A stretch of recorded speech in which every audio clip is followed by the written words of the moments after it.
大家好，这里是玉冠工业。今天我们影片的主题是耗电功率变化的问题，主要是针对真空增加的时候，反而耗电功率会下降，来介绍一下这样的一个特性。我们准备了电源供应器，这台电源供应器能够输出稳定的电压以及稳定的频率。那在输出的同时会显示我们的电流值以及耗电功率。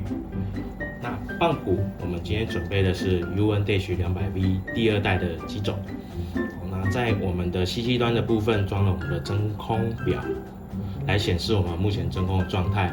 那待会我们会用球阀做关闭，形成真空的这个动作。好，现在启动电源。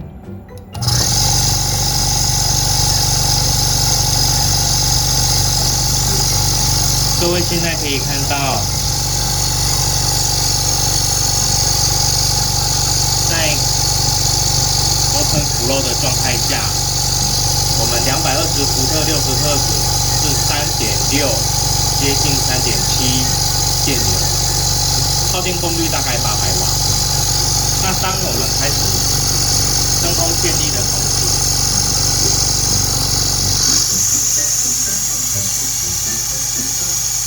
各位可以看到，在电流值的部分跟耗电功率都有下降。我们渐渐把真空度拉高一点点，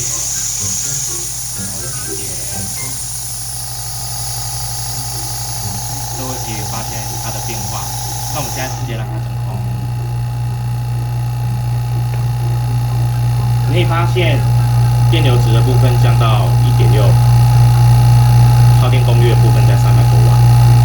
这是真空帮浦在气缸里面负载降低的时候所产生的物理特性。我们现在帮浦头里面没有空气，所以是真空的状态，会让它的负载减轻。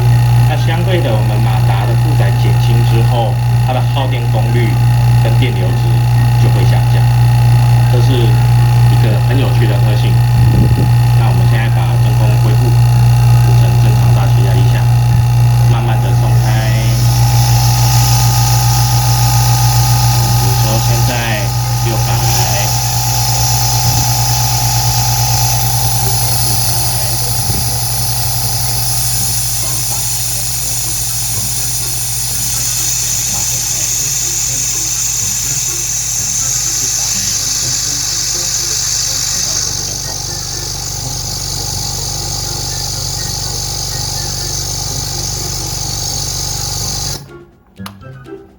这样的一个特性是不是很有趣呢？